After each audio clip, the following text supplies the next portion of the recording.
Hello नमस्कार दोस्तों, मैं हूं विकास। फास्ट लर्न में आप सभी का स्वागत है। चाइल्ड डेवलपमेंट एंड पेडागोजी यानी सीडीपी के 30 क्वेश्चन सीटेट पेपर 1 और पेपर 2 में पूछे जाते हैं। तो प्रीवियस ईयर में जो भी क्वेश्चंस आए हैं सीटेट में, इसका हम अपने क्लास में डिटेल एनालिसिस करने वाले हैं। तो बिना देर किए हम शुरू करते हैं अपने पहले क्लास को। तो हमारा पहला प्रश्न है, निम्नलिखित में से कौन सा कथन अधिगम के बारे में सही नहीं है। हमें बताना है अधिगम के बारे में सही नहीं है। अधिगम किससे नहीं होता है, हमें ये बताना है। तो अधिगम सामाजिक क्रिया द्वारा संसाधित होती है। अधिगम सामाजिक सामाजिक क्रिया द्वारा संसाधित होती है। अधिगम एक प्रक्रिया नहीं अपितु उत्पाद है। अधिगम शिक्षार्थी के पूर्व ज्ञान पर निर्भर करता है। अधिगम का तात्पर्य पूर्व वैचारिक स्कीम के पुनर्गठन से है। तो हमें बताना क्या है कि जो अधिगम के बारे में सही नहीं है। तो सामाजिक क्रिया द्वारा संसाधित होती है, यानी जो अधिगम होता है वो सामाजिक क्रिया द्वारा संसाधित होती है, यानी समाज से संबंधित होती है। तो ये हमारा सही हो जाएगा। अधिगम एक प्रक्रिया नहीं अपितु एक उत्पाद है। अधिगम शिक्षार्थी के पूर्व ज्ञान पर निर्भर करता है, ये भी सही है। अगर शिक्षार्थी पहले से कुछ सीखा हुआ है तो अधिगम में उसको सहायता मिलेगी। अधिगम का तात्पर्य पूर्व वैचारिक स्कीम के पुनर्गठन से है। पूर्व वैचारिक स्कीम मतलब उसके पूर्व के विचार, यानी पूर्व के विचार और जो बाद में वो कुछ सीखता है उन दोनों को मिलाकर एक नई चीजें सीखता है। तो ये बात भी सही है। अधिगम एक प्रक्रिया नहीं अपितु उत्पाद है। तो अधिगम एक प्रक्रिया है, यहाँ पर लिखा है प्रक्रिया नहीं है। तो अधिगम एक प्रक्रिया है जो क्रमशः अधिगम एक प्रक्रिया है जो क्रमशः चलती रहती है। ये एक उत्पाद नहीं है। अधिगम को हम बस डायरेक्ट एक किसी सामान की तरह खरीद कर वापस नहीं ला सकते हैं। इसको प्रक्रिया है, ये क्रमशः धीरे धीरे ही हो सकती है। इसको हम एक साथ नहीं कर सकते। तो यही होगा हमारा जो सही नहीं है, हमें यही बताना है। तो अधिगम एक प्रक्रिया नहीं बल्कि एक उत्पाद है, ये क्या है, गलत है। तो हमारा ये प्रश्न का उत्तर हो जाएगा बी। हम आते हैं अपने अगले प्रश्न पर। हमारा दूसरा प्रश्न है, सीखने के सामाजिक संरचनावादी विचार इस बात की वकालत करते हैं कि जो सीखने के संरचनावादी विचार की बात करें तो जो सामाजिक संरचनावादी विचार है वो किस बात की वकालत करते हैं, यानी जो संरचनावादी है बच्चे के सीखने में किस तरह मदद करते हैं, या फिर वो क्या सोचते हैं कि संरचनावादी बच्चे कैसे सीखते हैं। तो व्याख्यान देने और समझाने से प्रभावी शिक्षण सक्रिय होता है।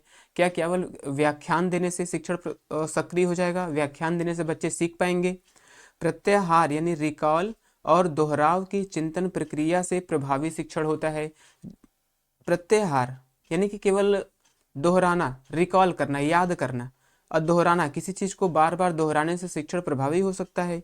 शिक्षार्थी दूसरों से निष्क्रिय रूप से ज्ञान प्राप्त करते हैं। तो यहाँ पे बच्चा निष्क्रिय नहीं हो सकता। निष्क्रिय शब्द है जो नेगेटिव शब्द है उसको हम अपने ऑप्शन से पहले ही काट सकते हैं।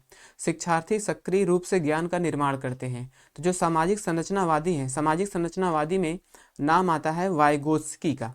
सामाजिक संरचनावादी जो है इसमें नाम आता है वाइगोत्स्की का। ये समाज यानी बच्चे को समाज से ही रिलेट करते हैं। बच्चा समाज में सक्रिय रूप से ही सीखता है, ऐसा वाइगोत्स्की कहते हैं। तो यहाँ पर हमको संरचनावादी यानी सामाजिक संरचनावादी की ही बात कर रहे हैं। तो शिक्षार्थी सक्रिय रूप से ज्ञान का निर्माण करता है। जहाँ बच्चा निष्क्रिय होगा वो ज्ञान का निर्माण वहाँ पर नहीं कर सकता। तो जो बच्चे होते हैं कुछ भी सीखते हैं वो उसमें सक्रिय पार्टिसिपेशन यानी सक्रिय रूप से ही भाग लेते हैं। तो हमारा उत्तर हो जाएगा शिक्षार्थी सक्रिय रूप से ज्ञान का निर्माण करते हैं। हमारा अगला प्रश्न जो है वो अभिकथन और कारण से है।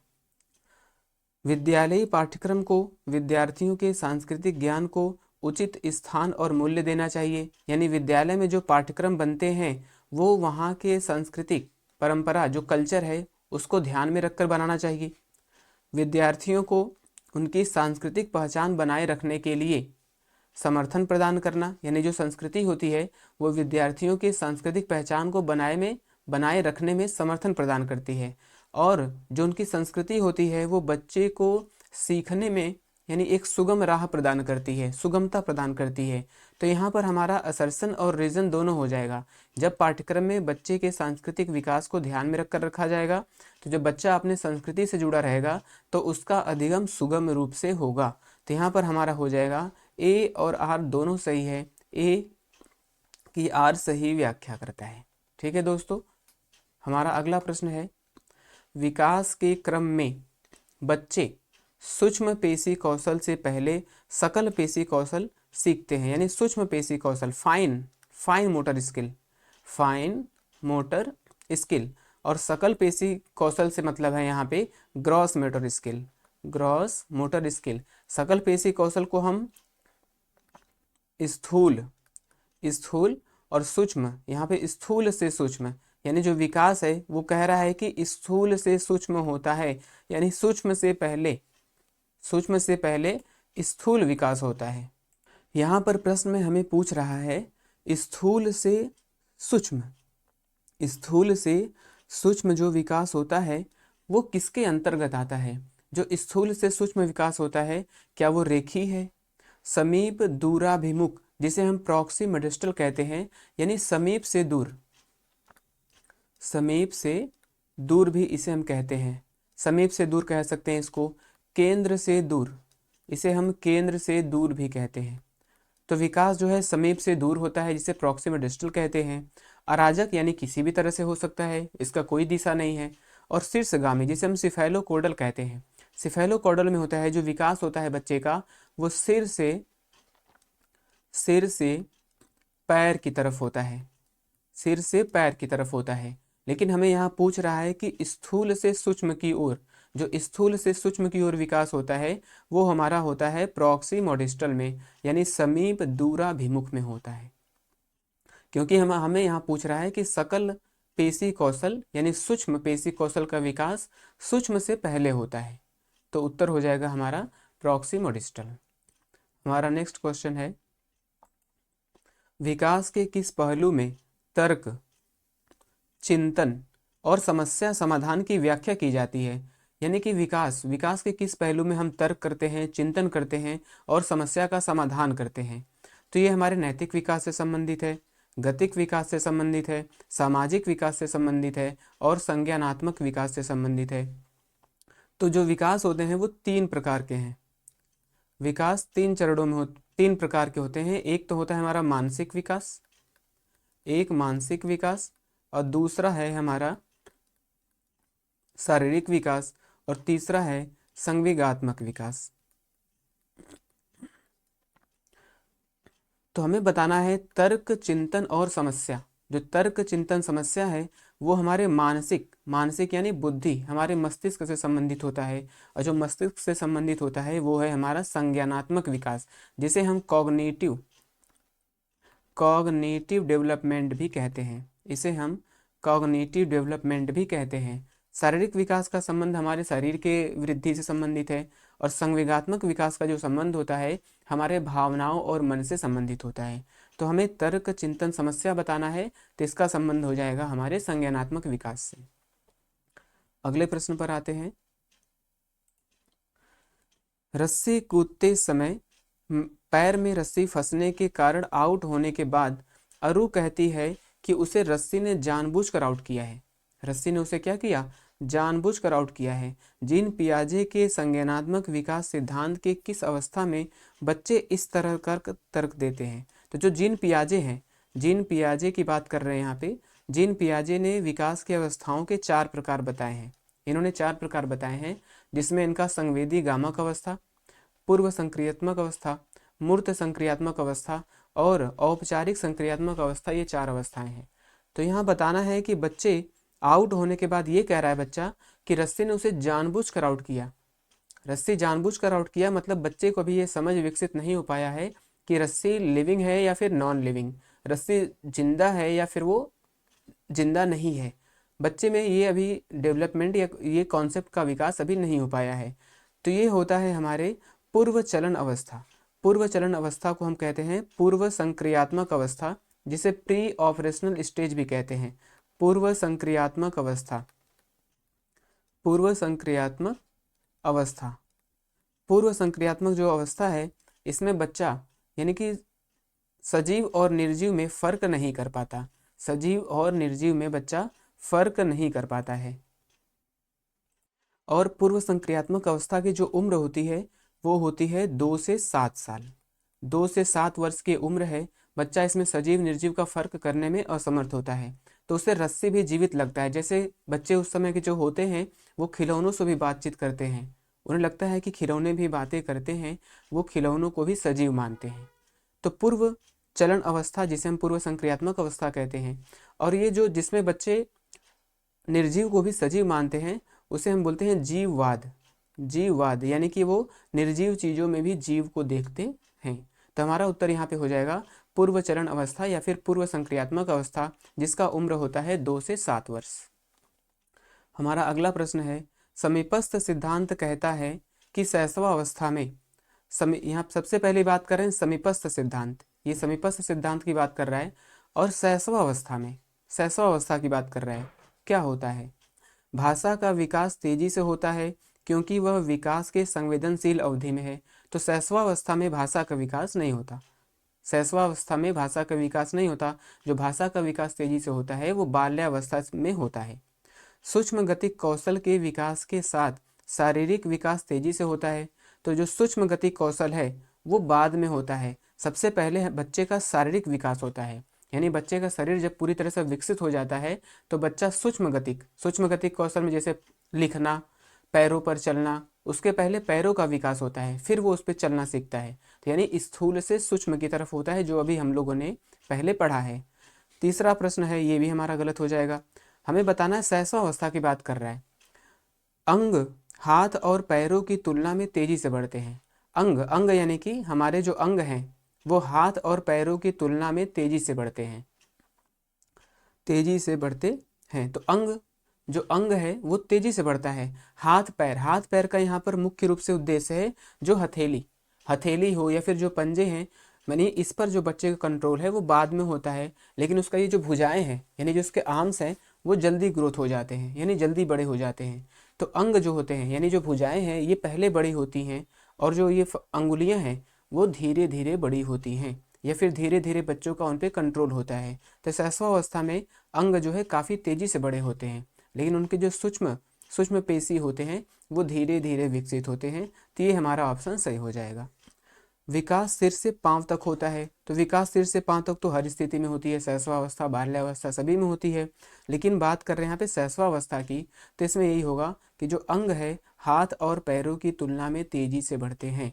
अंग का तात्पर्य हमने बता दिया कि ये आर्म्स से है, यानी आर्म्स जिस रेशियो में बढ़ेगा उसी रेशियो में हमारा फिंगर नहीं बढ़ेगा, क्योंकि आर्म्स और रेशियो का दोनों आर्म्स और फिंगर का जो रेशियो होता है वो अलग होता है। ऐसा नहीं कि जितने बड़े हमारे हाथें हो रही हैं उतने बड़े हमारे फिंगर्स भी होते जा रहे हैं, तो नहीं। तो ये जो अंग है यानी जो आर्म्स है भुजाएं हैं वो बड़ी होंगी, और जो हमारे ये हाथ पैर है यानी जो अंगुलियां हैं ये धीरे धीरे बढ़ती हैं। तो शैशवावस्था में यही होता है। तो हमारा उत्तर हो जाएगा अंग हाथ और पैरों की तुलना में तेजी से बढ़ते हैं। हमारा अगला प्रश्न है, शिक्षार्थी जो पहले से जानते हैं उसके आधार पर ज्ञान का निर्माण करते हैं। यानी शिक्षार्थी जो पहले से जानते हैं यानी जो बातें वो पहले से जानते हैं उसी के आधार पर ज्ञान का निर्माण करते हैं। यानी बच्चा कुछ न कुछ स्कूल में जाने से पहले सीखा रहता है, स्कूल में जाने के बाद वो जो बातें सीखता है और अपने पहले की बातों को मिक्स कर कर एक नई धारणा बनाता है। इसका कारण है पैटर्न ढूंढना। पिछले ज्ञान के साथ जुड़ाव बनाने से शिक्षार्थियों की जानकारी को सार्थक रूप से संसाधित करने में मदद मिलती है। यानी बच्चा जो पिछला सीखा रहता है उस पैटर्न को ढूंढकर उसके साथ अपने ज्ञान को जोड़कर अपने जानकारी को सार्थक बनाता है, यानी अपने ज्ञान को सार्थक बनाता है। तो यहाँ पर अभिकथन और कारण दोनों सही है और इसकी ये व्याख्या कर रहा है। तो हमारा उत्तर ए और आर दोनों सही है, ए की आर व्याख्या करता है। आते हैं हम अपने अगले प्रश्न पर। बच्चों द्वारा बचपन अलग अलग संस्कृतियों में अलग अलग तरह से अनुभव किया जाता है। बिल्कुल सही बात है, यानी बच्चा अलग अलग संस्कृतियों में अपना अनुभव भी अलग अलग ही करेगा। सभी संस्कृतियों का जो बच्चों का अनुभव होता है वो अलग अलग होता है। बच्चों का विकास सार्वभौमिक है। बच्चों का विकास सार्वभौमिक है, बच्चों का विकास नहीं बल्कि विकास का चरण, जो विकास के चरण हैं, विकास के जो चरण हैं वो सार्वभौमिक हैं। यानी कि चरण में जो जो शैशवावस्था बाल्यावस्था वयस्कावस्था ये जो अवस्थाएं हैं ये सार्वभौमिक है, ये हमको सभी संस्कृतियों में सभी जगहों पर देखने को मिल सकती हैं। लेकिन बच्चे का विकास सार्वभौमिक है, यानी सभी संस्कृतियों में एक ही जैसा बच्चों का विकास होगा, एक ही जैसा बच्चा सीखेगा, एक ही जैसा बच्चा डेवलप करेगा, ये सार्वभौमिक नहीं है। लेकिन हाँ, विकास के चरण सार्वभौमिक होते हैं।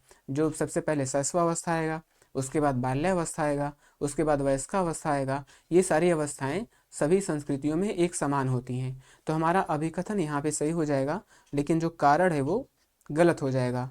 तो इसका उत्तर हो जाएगा यहाँ पर ए सही ए सही है, लेकिन आर गलत है। हम आते हैं अपने अगले प्रश्न पर।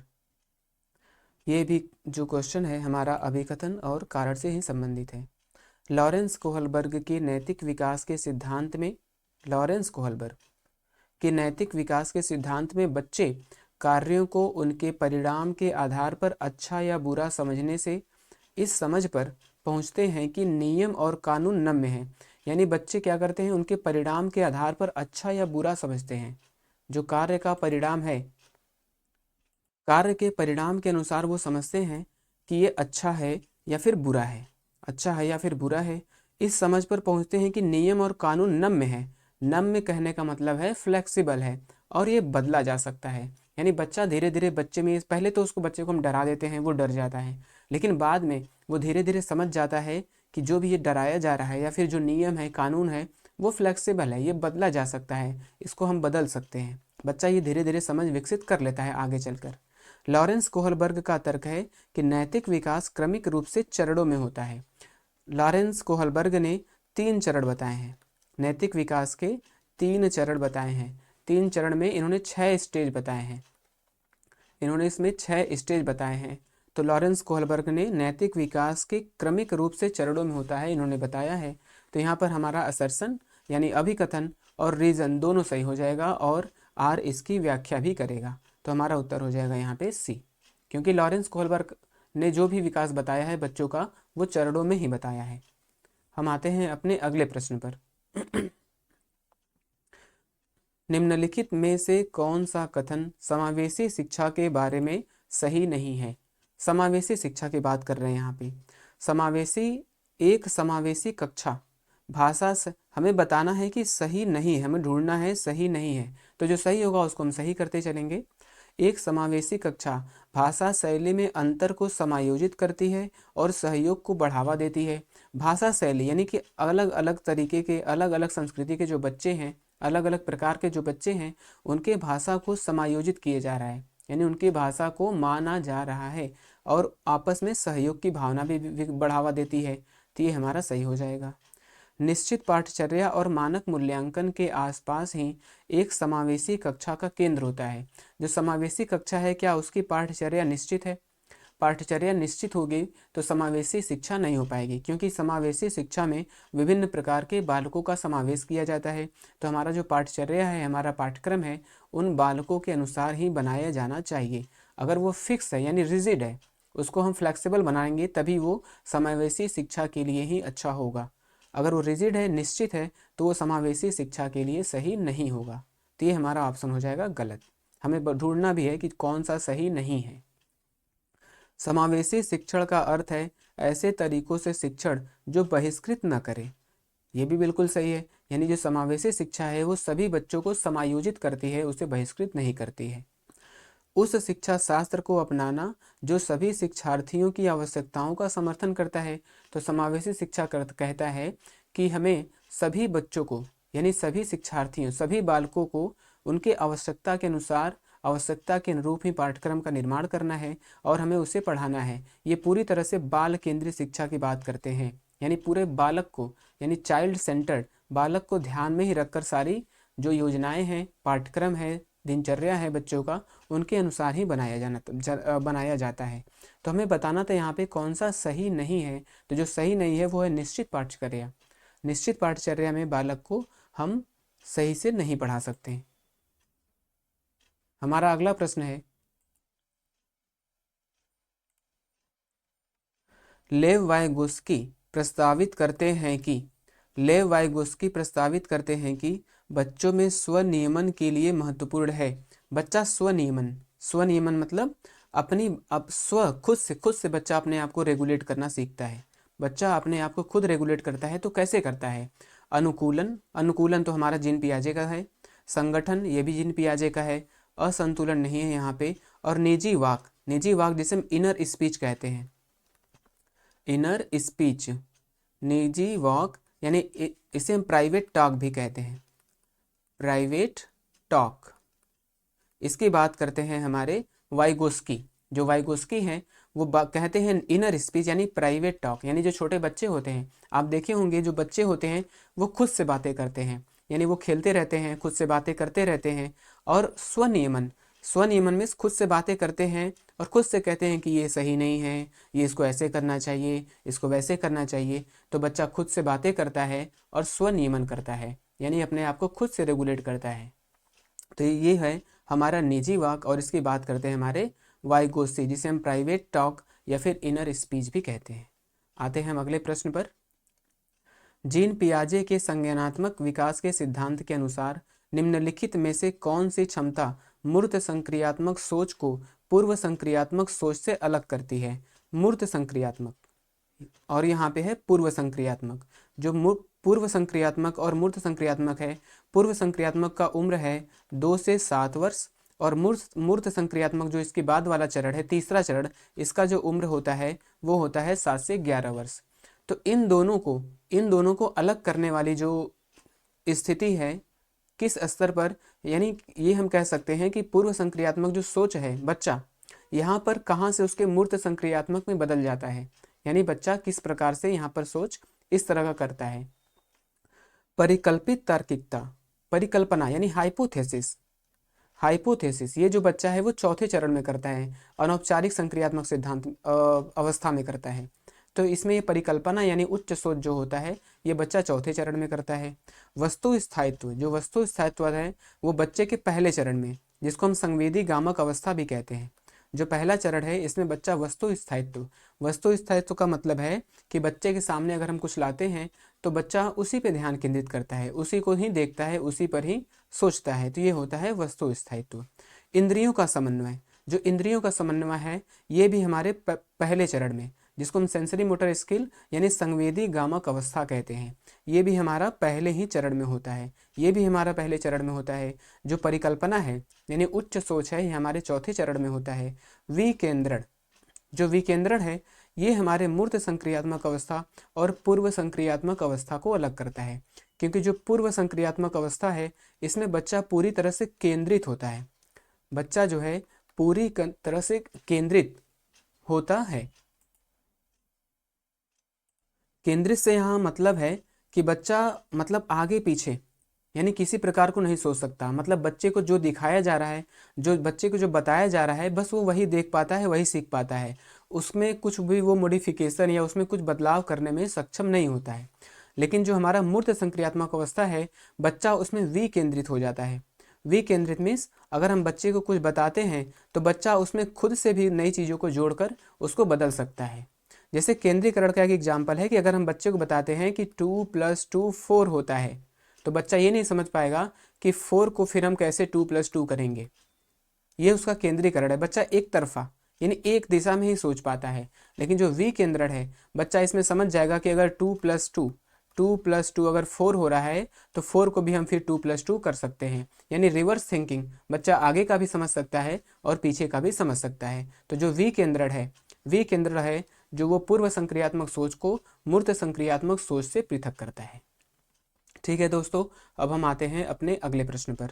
हमारा अगला प्रश्न है, निम्न में से किस प्रकार के प्रश्न यानी कैसे प्रश्न एक छात्र की जानकारी का गंभीर रूप से आकलन या मूल्यांकन, यानी किस प्रकार का अगर प्रश्न पूछा जाए कि छात्र का जो आकलन है, मूल्यांकन है, वो गंभीर रूप से हो सके, यानी ऐसा प्रश्न बच्चे से पूछना है जिससे उसका आकलन अच्छे से हो सके। तो वे प्रश्न जो पाठ को मान्य करने वाले उदाहरणों के लिए पूछे जाते हैं। तो क्या बच्चे से केवल उदाहरण पूछना उसके गंभीर मूल्यांकन के लिए जरूरी है? केवल उदाहरण से बच्चा अच्छा मूल्यांकन दे सकता है? नहीं दे सकता। वे प्रश्न जो किसी पाठ का सारांश मांगते हैं, सारांश भी एक तरह से रटा रटाया भी हो सकता है, बच्चा रट कर आया और सारांश सुना दिया, तो इससे भी उसका मूल्यांकन अच्छे से नहीं हो सकता है। वे प्रश्न जो शब्द की सरल परिभाषा के लिए पूछते हैं, सरल परिभाषा के लिए पूछते हैं, तो परिभाषा, बच्चे परिभाषा को भी रटकर सुना सकते हैं, बच्चे परिभाषा रटकर बता सकते हैं, तो इससे उसका मूल्यांकन नहीं हो सकता है। वे प्रश्न जो छात्र की व्यक्तिगत राय पूछते हैं, यानी व्यक्तिगत राय, बच्चा अपना किसी प्रश्न में अगर व्यक्तिगत राय देगा तो वो खुद से सोचेगा, उस पर थिंकिंग करेगा, फिर वो अपने विचारों को देगा। तो बच्चा जब छात्र की व्यक्तिगत राय पूछते हैं, जब बच्चा अपना व्यक्तिगत राय देता है तो वो कई प्रकार से सोचता है, तो उसके सोच को रखकर जो शिक्षक है उसका मूल्यांकन कर सकता है। तो हमारा उत्तर हो जाएगा कि वे प्रश्न जो छात्र की व्यक्तिगत राय पूछते हैं। हम आते हैं अब अपने अगले प्रश्न पर। हमारा अगला प्रश्न है, निम्नलिखित में से कौन सा कथन संज्ञान और भावनाओं के बीच के संबंध को उपयुक्त रूप से परिभाषित करता है। संज्ञान, संज्ञानात्मक विकास जो हम लोग पढ़े हैं, संज्ञान यानी कि मस्तिष्क, मस्तिष्क मस्तिष्क से संबंधित, यानी हमारे बुद्धि से संबंधित है। और ये भावना, भावना जिसे हम मन भी कहते हैं, ये हमारे मन और भावनाओं से संबंधित है। तो कौन सा कथन संज्ञान यानी हमारे मस्तिष्क और मन के बीच के संबंध को उपयुक्त रूप से परिभाषित करता है। हमें बताना है कि मन और मस्तिष्क, जिसे हम कहते हैं दिल और दिमाग, तो इसमें कौन सा जो विकल्प है इसके लिए सही होगा, हमें ये बताना है।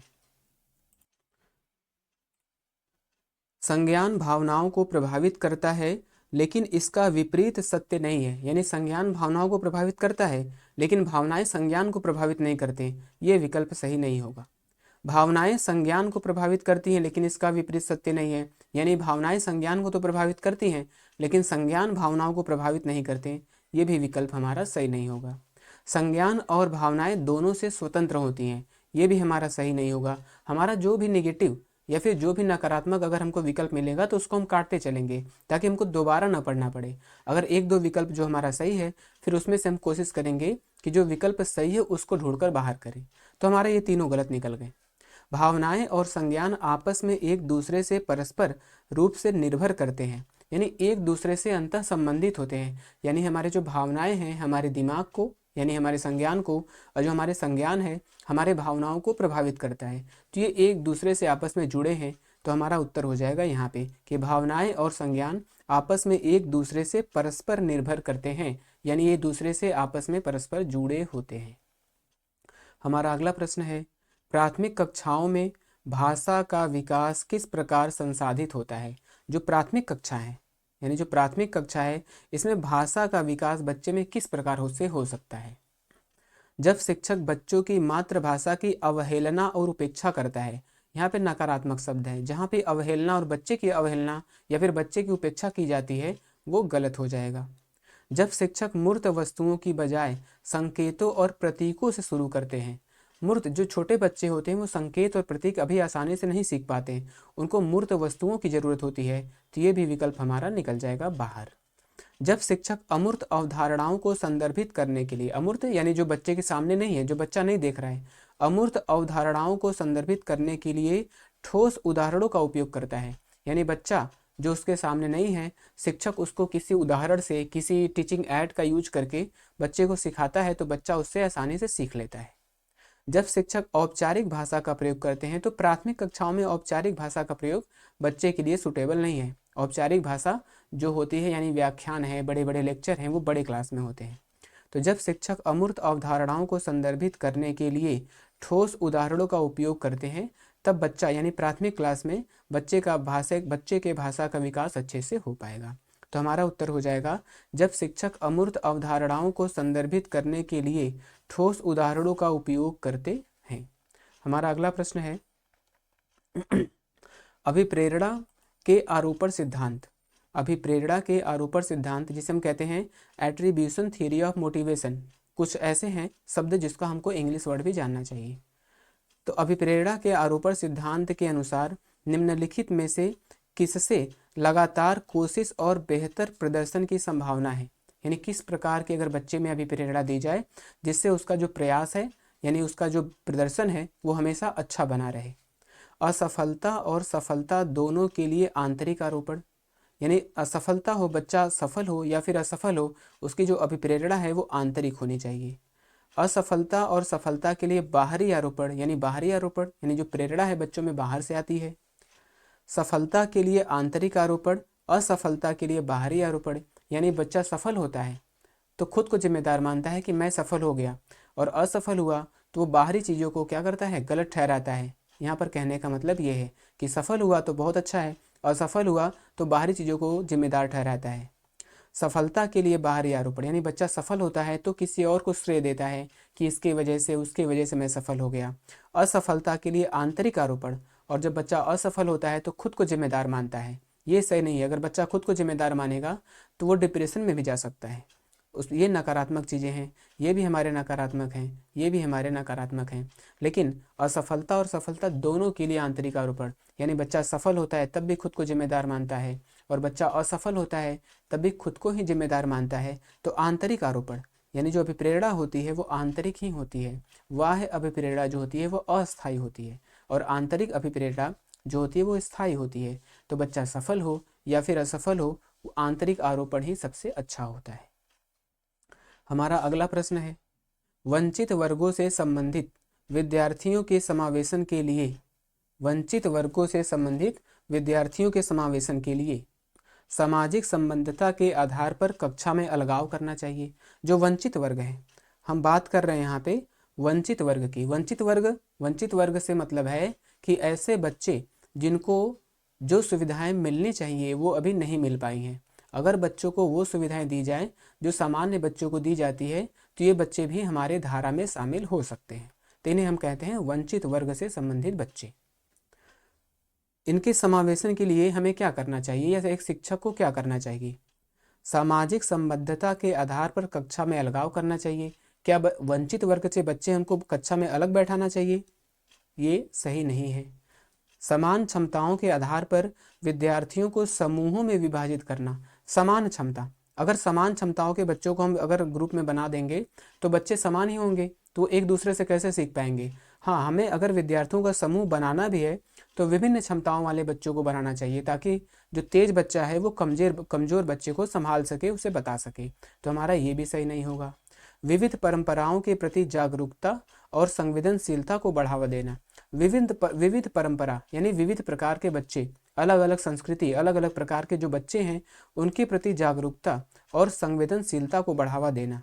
यानी जो वंचित वर्ग के बच्चे हैं उसको और बच्चों में जागरूक करना और उनके लिए संवेदनशील होना, यानी उनको विशेष तौर से उनके लिए शिक्षा की व्यवस्था करना, ये हमारे लिए सही है।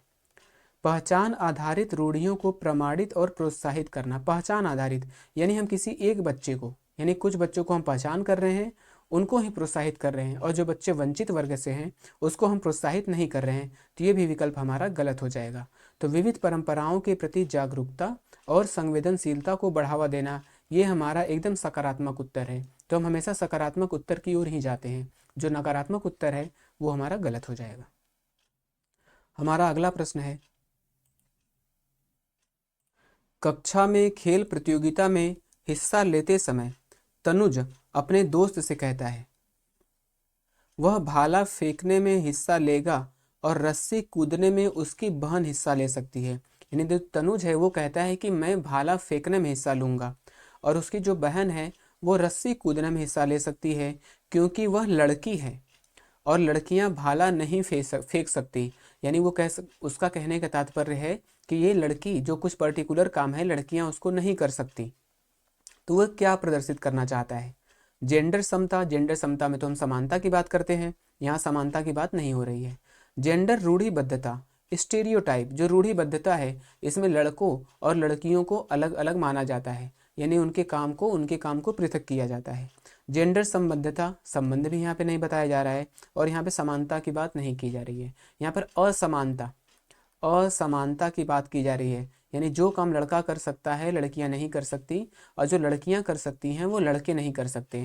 तो जब ये ऐसी बात आती है, जब ऐसे विचार प्रस्तुत किए जाते हैं, तो यहाँ पर हम कहते हैं ये जेंडर रूढ़िवादिता, स्टीरियोटाइप, यानी वो रूढ़िवादिता की बात कर रहा है, वो अभी मॉडर्न की बात नहीं कर रहा है। तो यहाँ पर लड़के और लड़कियों में भेदभाव की बात की है, जो है हमारा जेंडर रूढ़िवादिता। हमारा अगला प्रश्न है, निम्नलिखित में से पठन वैकल्य की एक विशिष्ट विशेषता कौन सी है? पठन वैकल्य मीन्स बच्चे को पढ़ने में समस्या है, तो इसकी विशिष्ट विशेषता कौन सी है, यानी बच्चे को जब पढ़ने में समस्या हो रही है तो उसे हम क्या कहेंगे? शारीरिक समन्वय में कठिनाई। शारीरिक समन्वय में कठिनाई तो हमारे शारीरिक जिसे हम डिस्प्रैक्सिया कहते हैं, इसे हम डिस्प्रैक्सिया कहते हैं, संतुलन बनाने में काम आता है। स्थानिक समझ जानकारी में कठिनाई, स्थान की समझ और जानकारी में कठिनाई। रचनात्मक समस्या समाधान में कठिनाई। ध्वन्यात्मक प्रसंस्करण में कठिनाई। तो हमारा जो पैठन वैकल्य है जिसे हम डिसलेक्सिया कहते हैं, डिसलेक्सिया, डिसलेक्सिया में बच्चे में पठन विकार, पठन विकार यानी बच्चे को पढ़ने में समस्या होगी, बच्चा पढ़ नहीं पाएगा, वो उल्टी मतलब कि ध्वनि को पहचान नहीं पाएगा और उसको पढ़ नहीं पाएगा। तो जो पठन वैकल्य है, पठन वैकल्य का संबंध ध्वन्यात्मक प्रसंस्करण में कठिनाई से है, यानी वो जो बच्चा है ध्वनि को सही से उच्चारित नहीं कर पाएगा, और इसे हम कह सकते हैं डिसलेक्सिया, जो पठन विकार से संबंधित होता है। तो उत्तर हो जाएगा बच्चा ध्वन्यात्मक प्रसंस्करण में कठिनाई महसूस करता है। हमारा अगला प्रश्न है, निम्नलिखित में से कौन सा कारक समस्या समाधान को बढ़ावा देता है, यानी इसमें से कौन सा ऐसा विकल्प है जो समस्या समाधान को बढ़ावा देता है, यानी समस्या समाधान में बच्चे की मदद करता है। निष्क्रिय अनुसरण, निष्क्रिय जहां बच्चा पैसिव होगा, निष्क्रिय होगा, वहां पर समस्या का समाधान नहीं होगा। प्रतिक्रिया सेट, प्रतिक्रिया सेट मतलब बच्चा एक ही जैसा प्रतिक्रिया कर रहा है, यानी किसी भी चीज़ को प्रश्न पूछ रहे हैं वो बच्चा एक तरह से सीखा हुआ है, उसी प्रकार की प्रतिक्रियाएं बार बार कर रहा है। जब बच्चा एक ही प्रकार की प्रतिक्रियाएं बार बार करेगा तो नई समस्या आने पर उसकी समाधान नहीं कर पाएगा। तो ये भी उत्तर हमारा गलत हो जाएगा। अब सारे चिंतन, अब सारे चिंतन जिसको हम डाइवर्जेंट थिंकिंग भी कहते हैं, डाइवर्जेंट थिंकिंग। डाइवर्जेंट थिंकिंग में बच्चा विभिन्न प्रकार से सोचता है, out of the box thinking, इसे हम out of the box out of the box thinking भी कहते हैं। बच्चा विभिन्न प्रकार से स्वतंत्रता पूर्वक बोलने के लिए स्वतंत्र होता है। अगर हम बच्चे को किसी प्रकार का प्रश्न देते हैं, समस्या समाधान करने के लिए कहते हैं, तो बच्चा अपने मन से किसी प्रकार से सोच सकता है, बोल सकता है। इसे हम कहते हैं अपसारी चिंतन, और अपसारी चिंतन में ही बच्चा समस्या का समाधान अच्छे से कर पाता है। कार्यात्मक स्थिरता, कार्यात्मक स्थिरता क्या है? हमारा जो कार्यात्मक स्थिरता है, बच्चा यानी किसी कार्य को सीख लिया है और स्थिर हो गया है, मतलब वो उससे आगे बढ़ ही नहीं पा रहा है, बच्चा वही स्थिर है, बस उसी को रटे जा रहा है, उसी को सीखे जा रहा है, इसे हम बोलते हैं कार्यात्मक स्थिरता। तो जो समस्या का समाधान है वो सबसे अच्छे से होता है हमारे अपसारी चिंतन में, जिसे हम डाइवर्जेंट थिंकिंग भी कहते हैं। हम आते हैं अपने अगले प्रश्न पर। अपसारी चिंतन, देखिए अपसारी चिंतन फिर से आ गए यहाँ पे, जिसे हमें कुछ इंग्लिश वर्ड भी हमें जानना चाहिए। अपसारी चिंतन यानी कि डाइवर्जेंट थिंकिंग, और जो अभिसारी चिंतन होता है वो कन्वर्जेंट थिंकिंग। अभिसारी चिंतन में out of the box thinking होता है, और जो अभिसारी चिंतन होता है इन द बॉक्स, यानी कि बॉक्स के अंदर, यानी कुछ सीमाओं के अंदर ही हमें सोचना होता है। तो अभिसारी चिंतन क्या है, जबकि अपसारी चिंतन क्या है, जबकि अभिसारी चिंतन क्या है बताना है। तो गणितीय क्षमताओं को बढ़ावा देना, मौखिक क्षमताओं को बढ़ावा देना, ये नहीं सही है, क्योंकि अपसारी चिंतन गणितीय क्षमताओं को बढ़ावा नहीं देती, ये सभी विषयों के लिए जरूरी होता है।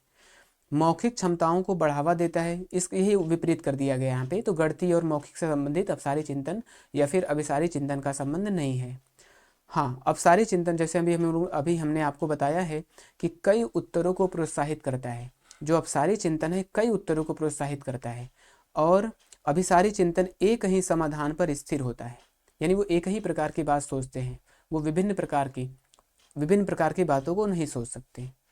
एक सही समाधान पर स्थिर है, कई उत्तरों को प्रोत्साहित करता है, तो ये इसका जस्ट उल्टा कर दिया गया है। लेकिन अपसारी चिंतन, जो अपसारी चिंतन है वो विभिन्न प्रकार के यानी कई प्रकार के उत्तरों को सोच सकता है। जो अभिसारी चिंतन है यानी जो कन्वर्जेंट थिंकिंग है वो केवल एक ही प्रकार से सोचता है, विभिन्न प्रकार से नहीं सोचता। तो हमारा यहाँ पे विकल्प सी सही हो जाएगा। हमारा अगला प्रश्न है, निम्नलिखित में से किसे रचनात्मक मूल्यांकन नहीं माना जाएगा? यानी रचनात्मक मूल्यांकन, जो रचनात्मक मूल्यांकन होता है वो कक्षा के दौरान ही किया जाता है। कक्षा के दौरान बच्चे का रचनात्मक मूल्यांकन किया जाता है। हमें बताना है कि कौन सा नहीं माना जाएगा। तो एक मूल्यांकन कार्य जो मानदंड के एक पैमाने, यानी कि एक पैमाना हम मान लिए मूल्यांकन का, यानी एक ही पैमाने पर एक ही प्रकार से बच्चे का मूल्यांकन कर रहे हैं, छात्रों के मानक पैमाने के अनुसार छात्रों की तुलना करने में सहायक होता है। तो रचनात्मक मूल्यांकन का जो काम है छात्रों का तुलना करना नहीं है और हमें ढूंढना था नहीं माना जाएगा, यही पहला विकल्प ही हमारा सही मिल गया। हम अगले प्रश्न पे कुछ चर्चा कर लेंगे। एक आकलन एक छात्र के सीखने की गलत धारणाओं की पहचान करने के लिए होता है। तो जो रचनात्मक आकलन है वो बच्चे में गलत धारणाओं की पहचान करने में मदद करता है। ठीक है, बच्चा कहाँ गलत कर रहा है उसी समय उसका मूल्यांकन करते हैं और उसको दूर करने का प्रयास करते हैं। छात्रों के पूर्व ज्ञान को निर्धारित करने के लिए नई अवधारणा की शुरुआत में दिया गया आकलन, यानी बच्चा का पूर्व ज्ञान को निर्धारित करने के लिए नई अवधारणा शुरुआत में दिया गया आकलन, यानी जो बच्चे के रचनात्मक मूल्यांकन करते हैं, बच्चा का चेक करते हैं कि उसमें क्या क्या पूर्व ज्ञान है और उस नए ज्ञान को सिखाने से पहले उसका हम आकलन कर लेते हैं कि बच्चा क्या सीख पाएगा, जो कमियां हैं उसको हम दूर कर लेते हैं। छात्रों और शिक्षकों को अग्रगामी प्रतिपुष्टि प्रदान करने के लिए कक्षा के दौरान दिया गया आकलन। तो अभी हम लोग पढ़े हैं कि रचनात्मक आकलन होता है, मूल्यांकन होता है, वो कक्षा के दौरान ही किया जाता है, जिसमें वो शिक्षक के लिए भी अच्छा होता है और छात्र के लिए भी अच्छा होता है। अगर पूरी कक्षा समाप्त हो गई है उसके बाद अगर हम आकलन करेंगे तो वो योगात्मक आकलन हो जाएगा, यानी कि अब उसमें हम सुधार नहीं कर सकते। तो कक्षा के दौरान ही आकलन करेंगे और जो भी हमें कमियां मिलेंगी उसे हम सुधार करेंगे। तो ये होता है हमारा रचनात्मक मूल्यांकन। तो इसमें नहीं कौन होगा? जिसमें छात्रों की तुलना करने में सहायक होता है, ये हमारा नहीं होगा। हमारा अगला प्रश्न है, निम्नलिखित में से उपयोगी प्रतिपुष्टि की एक विशेषता कौन सी है? यानी फीडबैक। आपको कब प्रतिपुष्टि यानी फीडबैक, किसी बच्चे को या कोई शिक्षक कब किसी को फीडबैक देगा जो उसके लिए उपयोगी हो? वह केवल परिणामों पर केंद्रित होता है, यानी जो प्रतिपुष्टि है केवल परिणाम को ही देखकर दी जाती है। यह सामयिक और विशिष्ट होती है, यानी एक समय पर और विशिष्ट रूप से स्पेशली रूप से दी जाती है। यह केवल कार्य के अंत में दी जाती है। यह व्यापक और सामान्य होती है। तो यहाँ पर यह कार्य के अंत में, अगर कार्य के अंत में दिया जाएगा तो कार्य समाप्त हो चुका रहेगा, उसमें फिर सुधार करने की कोई संभावना नहीं हो पाएगी। व्यापक और सामान्य होती है, तो व्यापक रूप से जो प्रतिपुष्टि हमें व्यापक रूप से नहीं देना है, हमें प्रतिपुष्टि जो जरूरत है उसके अनुसार ही देना है ताकि उसको समझा जा सके। तो यहाँ पे जो प्रतिपुष्टि है उपयोगी प्रतिपुष्टि की बात कर रहे हैं, यानी जब भी हम फीडबैक दें, फीडबैक तो हम कभी भी दे सकते हैं लेकिन उसका हम उपयोग कर सकें, तो ये होगा सामयिक, यानी जो प्रतिपुष्टि है फीडबैक है वो समय पर देना चाहिए। और विशिष्ट, विशिष्ट मतलब ऐसा नहीं कि पूरे क्लास में ही हम प्रतिपुष्टि दें, जहाँ पर हमें ज़रूरत हो, जहाँ हमें आवश्यकता हो हम वहाँ पर ही फीडबैक दें, यानी कि उस कमियों को पहचानें, वहाँ पर फीडबैक देकर उसमें हम सुधार कर सकें। तो जो उपयोगी प्रतिपुष्टि है वो हमारा सामयिक यानी समय पर मिलना चाहिए और विशिष्ट यानी स्पेशल होना चाहिए। हमारा अगला प्रश्न है, हार्वर्ड गार्डेनर के बहुबुद्धि सिद्धांत के अनुसार निम्नलिखित में से कौन सा सेट यानी कौन सा सेट और उससे संबंधित विशेषताओं के सही मेल का प्रतिनिधित्व नहीं करता है? जो हार्वर्ड गार्डेनर है इन्होंने बुद्धि के 8 प्रकार बताए हैं। इन्होंने बुद्धि के 8 प्रकार बताए हैं, यानी 8 प्रकार के बुद्धि होते हैं। तो यहाँ पे कुछ बुद्धि दी गई है और वो बुद्धि किससे संबंधित है हमें ये ढूंढना है, और जो क्या बताना है, कौन सा सेट बुद्धि और उसके संबंधित विशेषताओं से सही मेल खाता है वही हमें ढूंढना है। संगीतमय बुद्धि बताया इन्होंने, तो प्रदर्शन या रचना करने के कौशल से संबंधित है। स्थानिक बुद्धि प्राकृतिक वातावरण की सराहना करने के कौशल से संबंधित है। तो स्थानिक बुद्धि का संबंध प्राकृतिक वातावरण से नहीं होता, जो प्राकृतिक वातावरण का संबंध है वो प्राकृतिक बुद्धि से संबंध होता है। तो ये ऑप्शन हमारा गलत होगा। अंतः वैयक्तिक, अंतः यानी खुद के यानी कि खुद के इंट्रा पर्सनल इसे बोलते हैं, खुद की बातों को जानना, यानी अपने मन से अपने ही बातों को अपने से ही करना, ये होता है अंतः वैयक्तिक। लेकिन यहाँ क्या दिया है, दूसरों को समझना, तो जो दूसरों को समझना होता है वो होता है अंतर वैयक्तिक और खुद को समझना होता है अंतः वैयक्तिक। यहाँ पर भी गलत दिया हुआ है, ये भी हमारा गलत होगा। तार्किक गणितीय बुद्धि नृत्य या क्रीड़ा संबंधी, जो तार्किक गणितीय बुद्धि है वो तर्क और गणना करने के लिए होता है, न कि नृत्य और क्रीड़ा करने के लिए होता है। तो यहाँ पर हमारा एक ऑप्शन बचा है जो सही है, संगीतमय बुद्धि। जो संगीतमय है यानी जो संगीत यानी म्यूजिकल से संबंधित होता है, वो रचना यानी संगीतों को रचना करना और उसका प्रदर्शन करना, ये हमारे संगीतमय बुद्धि से संबंधित है। यानी जब बच्चा संगीतमय बुद्धि में क्या होगा, निपुण होगा, तो उसका प्रदर्शन भी अच्छे से कर सकेगा और संगीत की रचना भी अच्छे से कर सकेगा। हमारा अगला प्रश्न है, निम्नलिखित में से कौन कौन आंतरिक अभिप्रेरणा का सही वर्णन नहीं करता है। आंतरिक अभिप्रेरणा, यहाँ पर हमारा संबंध है आंतरिक अभिप्रेरणा से, यानी जो आंतरिक अभिप्रेरणा है वो का सही वर्णन, यानी आंतरिक अभिप्रेरणा का जो सही वर्णन है वो कौन कर रहा है। अभिप्रेरणा जो दूसरों के साथ प्रतिस्पर्धा करती है, जो दूसरों के साथ प्रतिस्पर्धा करती है उससे आंतरिक अभिप्रेरणा नहीं होती, ये बाहरी अभिप्रेरणा है। अभिप्रेरणा जो दंड के भय से आती है, जो दंड है वो भी बाहरी अभिप्रेरणा है। अभिप्रेरणा जो बाहरी पुरस्कार, यहाँ पे बाहरी लिखा हुआ है तो बाहरी पुरस्कार भी क्या है, बाह्य अभिप्रेरणा है।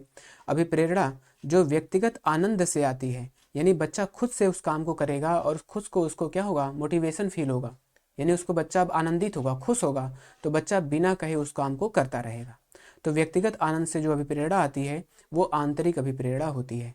तो अभिप्रेरणा दो प्रकार की होती है, एक तो होता है आंतरिक अभिप्रेरणा और एक होता है बाह्य अभिप्रेरणा। जो बाह्य अभिप्रेरणा होती है वो अस्थायी होती है, जो आंतरिक अभिप्रेरणा होती है वो स्थायी होती है। तो अभिप्रेरणा जो कार्य के व्यक्तिगत आनंद से आती है वही आंतरिक अभिप्रेरणा का सही वर्णन करेगा। हमारा अगला प्रश्न है, निम्नलिखित में से कौन सा प्रगतिशील शिक्षा का एक प्रमुख सिद्धांत है। प्रगतिशील शिक्षा की जो बात करते हैं वो हमारे हैं जॉन डूवी। प्रगतिशील शिक्षा की जो बात करते हैं वो हमारे हैं जॉन डूवी साहब। प्रगतिशील शिक्षा से तात्पर्य है यहाँ पे कि बच्चे के अनुसार शिक्षा, बच्चे के अनुसार पाठ्यक्रम बनाना, बच्चे के अनुसार सारे जो टीचिंग एड्स है, मतलब सब कुछ बाल केंद्रित, यानी बालक को केंद्रित में रखकर ही, बालक को केंद्र में रखकर ही शिक्षा का आयोजन करना, ये प्रगतिशील शिक्षा है। तो हमको बताना है कि इसका प्रमुख सिद्धांत क्या है। सीखना प्रामाणिक कार्यों पर आधारित होना चाहिए, पाठ्यचर्या पूर्व निर्धारित और सार्वभौमिक होना चाहिए, यानी पूर्व निर्धारित, जो पाठ्यचर्या पूर्व निर्धारित है उसमें बदलाव नहीं करना है, यानी बच्चे की आवश्यकता के अनुसार भी बदलाव नहीं करना है, तो ये प्रगतिशील शिक्षा का हिमायती नहीं है। छात्रों के सीखने को मापने के लिए मानकीकृत परीक्षण, यानी स्टैंडर्डाइज जो परीक्षण होता है, यानी एक ही प्रकार का परीक्षण सभी बच्चों के लिए, ये भी सही नहीं है, क्योंकि सभी बच्चों को ज़रूरत यानी उनका परीक्षण अलग अलग प्रकार से करना चाहिए। सभी बच्चों के लिए अलग अलग ज़रूरतें होती हैं, तो ये भी सही नहीं हुआ। यहाँ पर हमें मुख्य रूप से देना है कि जो बालक के हित में हो उसकी बात कर रहे हैं यहाँ पे। छात्रों को अपने शिक्षकों से ज्ञान का निष्क्रिय प्राप्त करता, बच्चा यहाँ पे पैसिव है, यानी बच्चा निष्क्रिय रूप से ज्ञान की प्राप्ति नहीं कर सकता। जो प्रगतिशील शिक्षा है यहाँ पर बालक सक्रिय रूप से ही ज्ञान का अर्जन करता है। तो पहला है सीखना प्रामाणिक कार्यों पर आधारित होना चाहिए। प्रामाणिक कार्यों पर आधारित होना चाहिए, इसका मतलब है कि उसके रियल लाइफ यानी वास्तविक जीवन से संबंधित होना चाहिए। बच्चा जब अपने वास्तविक जीवन से जुड़ा होगा तभी वो अच्छे से सीख पाएगा। तो यहाँ पर हमारा हो जाएगा सीखना प्रामाणिक कार्यों पर आधारित होना चाहिए। हमारा अगला प्रश्न है, बाधिता यानी इम्पेयरमेंट एक स्थिति है, यानी जो बाधिता है वो एक स्थिति है और अक्षमता एक स्थिति है। यानी बाधिता क्या है, बाधिता क्या है, क्रियात्मक शारीरिक, इनमें बताना है, और जो अक्षमता है वो क्या है। तो सबसे पहले हम बिना ऑप्शन के ही बता देते हैं आपको कि बाधिता जो होता है वो जन्म से होता है, जिसे हम इम्पेयरमेंट भी कहते हैं। ऐसा क्यों? क्योंकि जब बच्चा जन्म लेता है तो उसमें किसी अंग का न होना, उसके किसी अंग में विकार होना, यही हमारा कहलाता है बाधिता, जिसे हम इम्पेयरमेंट भी कहते हैं। जैसे बच्चे का जन्म हुआ, बच्चे का हाथ नहीं है, बच्चे का पैर नहीं है, बच्चे में किसी प्रकार की काम करने के अंग से संबंधित कोई समस्याएं हैं, तो उसे हम कहते हैं बाधिता। और अक्षमता, जब बच्चे का वो अंग नहीं होगा, जैसे बच्चा का हाथ नहीं है तो वो होगा बाधिता, और ये जन्म से संबंधित हो गया। जब बच्चे का हाथ नहीं है तो वो किसी न किसी कोई न कोई काम को करने में अक्षम होगा, यानी डिसेबल होगा, वो उस काम को करने में सक्षम नहीं होगा, तो उसे हम बोलते हैं अक्षमता। यानी काम यानी कार्य, उस कार्य को बच्चा करने में असमर्थ होगा। तो यहाँ पर हमारा होगा जो बाधिता है वो जन्म से यानी जैविक होती है, जो बाधिता है वो जैविक होती है, और जो अक्षमता है वो कार्यात्मक होती है, यानी बच्चा अक्षम है तो वो उस कार्य को करने में असमर्थ हो जाएगा। ठीक है दोस्तों, हम आते हैं अपने अगले प्रश्न पर। निम्न में से कौन सा आलंबन यानी इसके फोल्डिंग के उदाहरण है? जो इसके फोल्डिंग है वो है हमारा अस्थाई अस्थाई सहायता। जो इसके फोल्डिंग होता है वो अस्थाई सहायता है। और इसकी बात करते हैं वाइगोस्की, इसकी बात करते हैं वाइगोस्की, यानी अस्थाई सहायता बच्चे को देने की बात कर रही है, जिसे हम आलंबन, इसे पाड़ भी कहते हैं, इसे पाड़ कहते हैं, मचान भी कहते हैं, ठीक है। और ये जो सहायता होता है अस्थाई रूप से बच्चे को दिया जाता है। तो हमें देखना है कि इसके कौन से उदाहरण हैं। बोल कर सोचो, बच्चे को मैंने एक सहायता कर दिया कि कोई भी अगर थिंकिंग करना है, सोचना है तो बोल कर सोचो, मैंने बता दिया। संकेत और इशारे कर दिए, मतलब उसको अस्थाई सहायता दे दिया। उसको प्रश्न यानी कुछ प्रश्न का क्लू दे दिया। आधा हल किया हुआ उदाहरण दे दिया, यानी और रट कर दोहराओ, तो रट कर दोहराओ यानी रट कर दोहराना यहाँ पर नहीं होगा। और ये बाकी जो चारों ऑप्शन है इसका संबंध हमारे आलंबन यानी इसके फोल्डिंग से है, जिसमें कोई वयस्क है यानी कोई बड़ा है, वो बच्चे को अस्थायी रूप से मदद कर रहा है। तो बोलकर सोचो, संकेत और इशारे से, प्रश्न और आधा किया हुआ हल बच्चे को अस्थायी सहायता दे रहा है, जो पाड़, आलंबन या मचान कहलाता है। तो इसमें हमारा उत्तर हो जाएगा ABCD। तो ABCD कौन है? हमारा विकल्प ए सही हो जाएगा। ठीक है दोस्तों, अब हमारा आता है अगला प्रश्न और अंतिम प्रश्न। कोहलबर्ग के नैतिक विकास सिद्धांत के अनुसार किस स्तर पर बच्चे आत्म केंद्रित होते हैं? यानी कोहलबर्ग ने नैतिक विकास के सिद्धांत के तीन स्तर बताए हैं, 3 चरण बताए हैं, और नहीं 3 स्तर इन्होंने बताया है। 3 स्तर में इन्होंने 6 चरण बताए हैं, इन्होंने 6 चरण बताए हैं। तो हमें बताना है कि जो बच्चा है वो किस स्तर पर, यानी पहले स्तर पर, दूसरे स्तर पर, तीसरे स्तर पर, और किस चरण में आत्म केंद्रित होता है। बच्चा किस स्तर पर और किस चरण में आत्म केंद्रित होता है? दूसरे स्तर के तीसरे चरण में। इनका जो कोहलबर्ग का नैतिक विकास का सिद्धांत है काफ़ी विस्तृत है, तो यहाँ पर हम केवल इनके ऑप्शन की ही बात कर लेंगे। जब हम इसको क्लास में पढ़ेंगे और अलग से इनका सेपरेट टॉपिक लेंगे तब इसका हम डिटेल डिस्कशन करेंगे। तो पहले इसका उत्तर हो जाएगा पहले स्तर के पहले चरण में। पहले स्तर के पहले चरण में जो पहला स्तर होता है, जो पहला स्तर होता है, इसका पहला चरण में बच्चा पूरी तरह से स्वार्थी होता है। बच्चा पूरी तरह से स्वार्थी होता है, आत्म केंद्रित होता है, आत्म केंद्रित होता है। यानी पहले चरण का जो पहला स्तर होता है, बच्चा इसमें केवल अपने ही बारे में सोचता है। यानी जो छोटे बच्चे होते हैं, जैसे उनको कोई टॉफ़ी दो, चॉकलेट दो, कुछ भी दो, तो बच्चा जिद करेगा कि उसे ही चाहिए और वो किसी को देना नहीं चाहता। या फिर कुछ भी वो करता है तो केवल जिद करता है, खुद के लिए ही करना चाहता है, अपने जैसे छोटे भाई हैं उनको नहीं देना चाहेगा। तो ये आत्म केंद्रित है, पूरी तरह से स्वार्थी है, यानी वो केवल अपना ही स्वार्थ देखता है, केवल अपने बारे में ही सोचता है। तो यहाँ पर बच्चा आत्म केंद्रित होता है पहले स्तर के पहले चरण में। तो दोस्तों ये हमारा क्लास पूरी तरह से कंप्लीट हुआ। इसी तरह हम आगे भी क्लास लेकर आते रहेंगे और इसमें प्रीवियस ईयर के जितने भी क्वेश्चन है उसका हम डिटेल एनालिसिस करेंगे। तो आप हमारे चैनल फास्ट लर्न से जुड़कर सारे प्रश्न पत्रों का डिटेल एनालिसिस कर सकते हैं। हमारे चैनल को लाइक करिए, शेयर करिए और सब्सक्राइब करिए। आप सभी को बहुत बहुत धन्यवाद।